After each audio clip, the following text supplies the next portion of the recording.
May mga bagay talaga na kahit maraming taon na ang lumipas, parang ayaw pa rin nating bitawan ang mga alaala.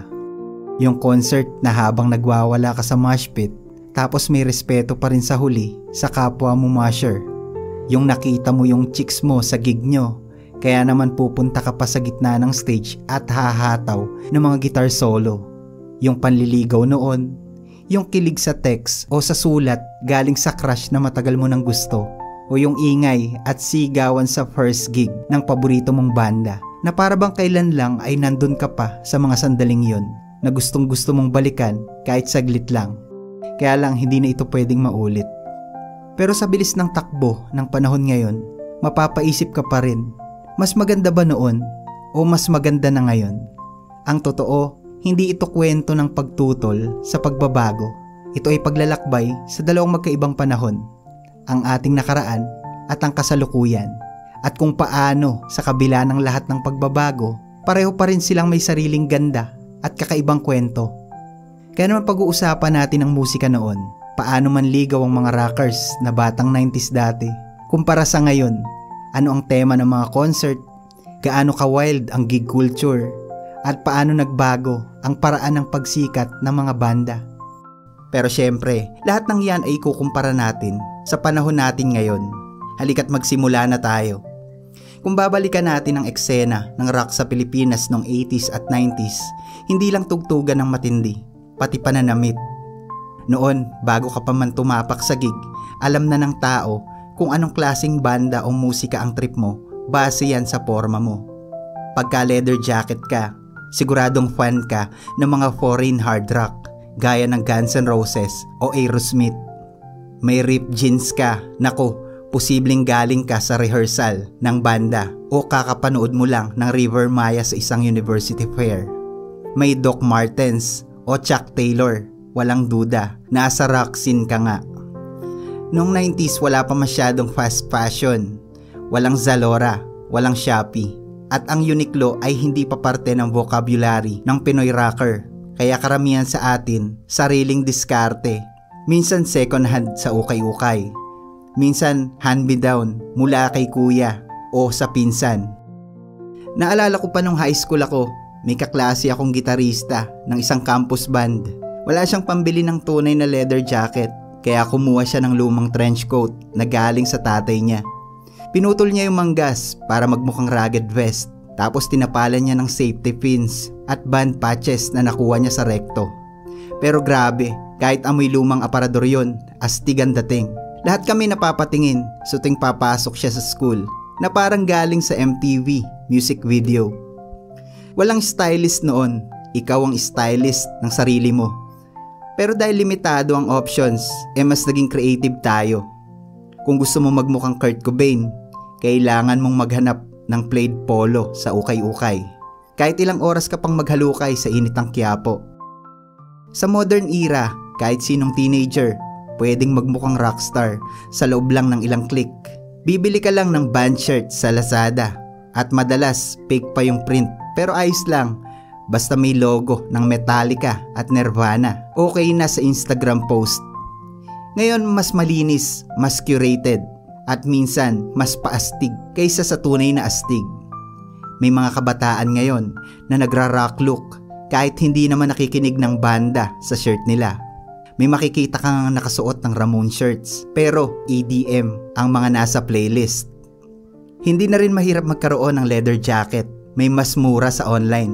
May synthetic leather na mas magaang at hindi mainit isuot sa gig. Pero may kapalit na wala na yung charm ng paghahanap at pag-iipon para sa isang piraso na talagang gusto mo. Kung tutuusin, mas convenient ngayon dahil hindi ka na mahihirapang maghanap ng rock outfit of the day. Pero iba pa rin yung thrill noon, yung tipong bawat butas sa pantalon at bawat gasgas sa sapatos may kwento. Noong 90s, pag may nakita ka naka-banty, automatic ang tanungan, uy, fan ka rin ba? At minsan, doon nagsisimula ang pagkakaibigan. Pero ngayon, minsan wala na yung connection. Nakabanti siya kasi aesthetic lang, hindi dahil may hawak siyang kaset ng banda. Kung babalikan natin ang panahon ng 80s at 90s rock scene sa Pilipinas, hindi lang musika ang naiiba noon, kumpara sa ngayon. Pati ang paraan ng panliligaw ng mga rockers, ibang-iba talaga. Noon, may sariling rockers romance code na sinusunod at madalas may kasamang hirap, tiyaga at konting drama na parang kanta ng The Dawn o After Image. Nung wala pang social media, ang panliligaw ng isang rockers ay madalas may kasamang pagpapapogi gamit ang musika.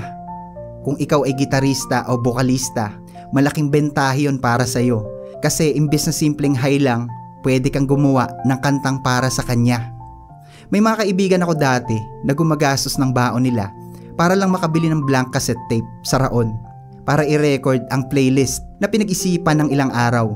Ilalagay nila roon ang mga kantang may hidden meaning tulad ng With a Smile ng Eraserheads. Yan ay kung gusto nilang magpahiwatig ng comfort, o Harana ng Parokya ni Edgar kung gusto nilang diretsuhin. Minsan, yung mixtape hindi lang basta-basta. Lalagyan pa yan ng doodles sa papel na cover. May drawing ng gitara, pangalan nila, at minsan lyrics ng kanta na gusto nilang ipaabot. Yun na yung parang pinaka-Facebook post mo noon. Pero mas effort kasi literal mong ilalakad hanggang bahay ng babae para iabot. At kung talagang seryoso, Harana ang ultimate move.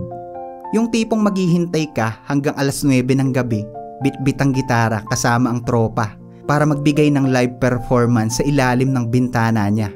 Kadalasan, ang mga kantang kakantahin mo ay nakadepende sa banda mo. Kung medyo alternative kayo, baka Ligaya ng E-Heads. Kung ballad rockers kayo, baka Tuwing Umuulan ng Apo Hiking Society. May isa nga akong tropa noon na hindi naman vocalist pero sinubukang mangharana sa nililigawan niya. Sobrang kabado siya noon at nagkamali siya habang tumitipa sa gitara. Pero natatawa lang yung babae sa bintana, pero may halong kilig at saya sa kanyang mga mata. At ayun, mag-asawa na sila ngayon. Fast forward tayo. Sa ngayon ay ibang-iba na. Hindi mo na kailangan maglakad ng malayo o bumili ng kaset para lang magpahiwatig. Ngayon, isang chat message lang sa Messenger, may emoji na puso at may kasamang Spotify link ng paborito mong kanta, tapos ang usapan. Kung gusto mong magpakilig, mag-send ka lang ng voice note o video na kumakanta ka sa bedroom mo. May mga rockers ngayon na hindi na sa Harana umaasa, kundi sa TikTok Live, Instagram Reels para mag-flex ng kanta para sa crush. Madali nga ngayon pero may kapalit. Wala na masyadong mystery at anticipation. Noon, bawat text o liham ay pinapahalagahan kasi bibihira. Pero ngayon, minsan nauubos ang magic dahil sobrang bilis ng komunikasyon. Nung high school ako, may isa kaming tropa na bassist ng banda na sobrang tahimik. Wala siyang lakas ng loob na lumapit sa crush niya. Pero isang araw, sumama siya sa amin sa jamming. Tinugtog namin yung Every Breath You Take ng The Police. At habang tumutugtog, direkta niyang tinitigan yung babae. Ayun, nakipagkilala si girl pagkatapos ng gig. Para sa kanya, yun yung Facebook ad nung panahon na wala pang Facebook. Kung ikukumpara mo ngayon, oo, mas madali na ang pagpaparamdam. Pero para sa akin, ibang level pa rin yung effort, culture noon. Yung tipong kapag nakita mong nakangiti yung nililigawan mo habang pinatutugtog mo yung kanta niya, mas sulit kaysa sa kahit ilang heart reaction sa chat. Alam mo tropa, sa usaping recording, ibang-iba talaga ang mundo noon kumpara ngayon. Parang langit at lupa. Kung ngayon, may laptop ka lang, isang decent mic at maayos na audio interface, pwede ka nang gumawa ng kanta at i-upload sa Spotify kinabukasan. Noon, ibang level ang hirap at diskarte para makapag-record ng kahit isang demo. Dahil kung ibabalik natin ang panahon na yon, ang recording session noon ay parang isang malaking event para sa banda. Hindi ka basta-basta pupunta lang sa studio. Kailangan mo munang mag-ipon, literal. Dahil kung hindi ka signed sa label, ikaw ang gagastos per hour o per day rate ng studio. At tropa, hindi biro ang presyo noon.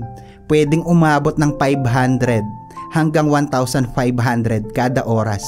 Malaki na yon para sa value ng pera noon. At pagpasok mo sa studio, amoy ka agad yung kombinasyon ng kape, sigarilyo at mainit na ilaw ng equipment. Malaking mixing console na may mga kumikislap na LED meters. reel-to-reel tape machines na umuugong habang umiikot ang magnetic tape. Yung engineer, naka-headset, may hawak na lapis para markahan kung anong part ng tape ang puputulin o i-edit. Ang proseso, una, live take. Ibig sabihin sabay-sabay kayong tutugtog para makuha yung natural groove ng banda. Wala pang undo o control Z, kaya kapag mali ang isa, buong banda ay uulit mag-record. Kaya napakahalaga ng ensayo bago pumunta sa studio. Kung hindi, pera ang itatapon mo.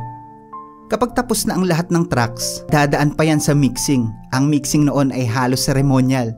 Magtitipon kayo sa likod ng sound engineer habang hawak niya ang malaking fader ng mixer. Sabay iaangat niya yung volume ng gitara dito. Ibababa yung bass doon para kung may gusto kang idagdag na reverb, literal na iikot niya yung physical knob. Wala pang automation tulad ngayon dahil lahat manual. At syempre pagkatapos ng mixing, meron pang mastering. Kadalasan itong ginagawa sa ibang facility. Ito kasi yung magtutunog professional ang kanta mo para pwede nang i-press sa cassette o CD. Sa panahon ngayon, parang naging democratize na ang recording process. Kung noon kailangan mong gumastos ng libu-libong piso para makapag-record, ngayon pwede ka nang magsimula sa halagang wala pang 10,000 kung marunong kang mag-DIY. Magbukas ka lang ng laptop, buksan mo yung Digital Audio Workstation o DAW tulad ng Logic Pro, Pro Tools, Reaper o FL Studio. Tapos na. Kahit nasa kwarto ka lang, kaya mo nang mag-record ng malinaw at polished na tunog. Kung may mali ka sa gitara, i-edit mo lang. Kung sablay yung drums, pwede mong i-quantize para maging perfect timing. Kung sintonado naman yung boses, hello auto-tune. At hindi mo na kailangan mag-rent ng malaking studio. Kaya mo nang mag-record gamit lang ang isang condenser mic, audio interface, at decent na headphone. Mas magaan sa bulsa, mas mabilis, at mas madali. Pero, iba pa rin yung feel ng analog recording noon. Tropa sa totoo lang, magaan at maginhawa na talaga ngayon. Pero yung raw energy at imperfection ng analog days, yun ang nawawala sa modern recording. Noon, kapag naririnig mo ang isang kanta, alam mong one take magic yun. Yung maliit na pagkakamali sa gitara o yung bahagyang pagbilis ng drums, yun mismo ang nagbibigay ng buhay at karakter sa kanta. Ngayon kasi sobrang linis, walang kalansing, walang sabit, pero minsan sa sobrang perfection, nawawala yung human touch. Parang sa buhay, minsan yung mga sablay, doon tayo natututo at doon nagkakaroon ng kwento. Kung meron mang isa sa pinakainaabangan ng isang rock fan noon, bukod sa bagong album o bagong single ng paborito nilang banda, walang tatalo sa thrill ng live concert. Pero iba ang proseso at pakiramdam noon kumpara ngayon. At sa tingin ko, dito makikita ang isa sa pinakamalaking pagbabago sa rock culture. Naabutan mo ba yung panahon na kapag may paparating na concert, hindi ka lang basta bibili online? Kailangan mo talagang magpunta sa tindahan. Ito'y sa mga music store, gaya ng Astrovision o Odyssey. Isipin mo ito, hapon pa lang ng araw bago magbenta ng ticket. May pila na sa harap ng tindahan. May dala ang mga tao ng monoblock. May baon na tinapay, soft drinks, at kung minsan ay baraha para hindi mainip. At kung swerte ka, makakasama mo sa pila ang kapwa fan na kapareho mo ng taste sa music. Doon nagsisimula ang mga instant friendship. Mag-uusap kayo tungkol sa paborito nyong kanta, concert moments, at kung gaano kayo ka-excited makita ng personal ang banda. Pero may adventures factor din. Hindi laging garantisado na makakakuha ka ng ticket. May mga pagkakataon na sold out na sa unang araw pa lang at uuwi ka bit-bit ang sama ng loob. Pero kapag nakuha mo naman ng ticket, ibang level ang saya. Parang hawak mo ang golden key papunta sa isang gabi na hinding-hindi mo malilimutan. Fast forward sa kasalukuyan. Wala nang Astrovision ticket hunting para sa karamihan. May Ticketnet, SM Tickets at kung ano-ano pang online platforms. Ang proseso, mag-login, piliin ang concert, piliin ang seat, magbayad via GCash o credit card. Tapos may QR code ka na sa email. Pwede mo nang screenshot at diretso sa venue. Walang pawis, walang init, walang pila. Convenient. Oo, pero may nawawalang magic. Kasi ngayon halos wala ng pagkakataon na magkakilala sa pila ang mga fans bago pa magsimula ang concert. Wala na yung pakiramdam ng collective anticipation habang nakatayo sa labas ng tindahan. Naalala ko pa nung 90s nang pumila ako para sa ticket ng isang malaking OPM rock concert sa Folkart Theater. Alas 7 pa lang ng umaga, ando na kami ng tropa ko. Nagdala kami ng maliit na radio cassette player para magpatugtog habang naghihintay. May nakilala pa nga kaming dalawang kolehiyala na pareho naming trip ang bandang Dayut. Nung oras ng bentahan, halos sabay-sabay sumisigaw yung buong pila kapag may nakakakuha ng front row seats. Para bang nanalo sa loto. At nung mismong araw ng concert ay nakita ko ulit yung dalawang kolehiyala na yun sa loob. Naging tropa na rin namin sila sa gig scene at ilang beses pa kaming nagkita sa ibang tugtugan.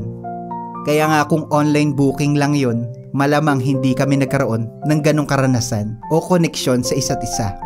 Noon bawat ticket ay parang badge of honor na pinaghirapan mo, pinagpuyatan at minsan pinag-ipunan ng matagal. Ngayon, mas madali, mas accessible, pero mas mabilis ding mawala yung build-up ng excitement. Sa huli, pareho rin namang mahalaga ang mismong experience ng concert. Pero kung nostalgia ang pag-uusapan, iba talaga yung thrill ng Astrovision Ticket Days. Yung anticipation na tumataas bawat hakbang papalapit sa cashier at yung amoy pa ng bagong print na ticket na parang souvenir bago magsimula ang show. Hindi ito tungkol sa pagtutol sa modernong panahon. Sa totoo lang, maraming magandang naidulot ang teknolohiya at social media sa musika. Mas mabilis ang produksyon, mas malawak ang reach at mas accessible sa lahat. Pero ang nais lang natin gawin sa video na ito ay magbalik tanaw sa isang panahon kung saan ang lahat ay mas mabagal, mas simple, sa maraming paraan o sa mas personal. Para ito sa mga kagaya ko na nakaranas ng dalawang mundo, ang panahon ng analog at digital era, at sa mga kabataan ngayon na na-curious kung paano nabuhay ang rock culture noon. Sana sa mga kwento at detalye na ibinahagi natin, makita nyo na may aral din sa nakaraan. Na hindi lang teknolohiya ang bumubuo sa musika at komunidad, kundi ang tunay na koneksyon, effort at pagmamahal sa sining. Kung modern man o old school, iisa lang ang mahalaga, ang espiritu ng musika ay buhay na buhay pa rin. At nasa sa atin na kung paano natin ito aalagaan at ipapasa sa susunod na henerasyon. Hanggang dito na lamang po mga tropa, kaibigan. Salamat po sa inyong pakikinig. God bless sa ating lahat. No hates, respeto, tugtugan lang.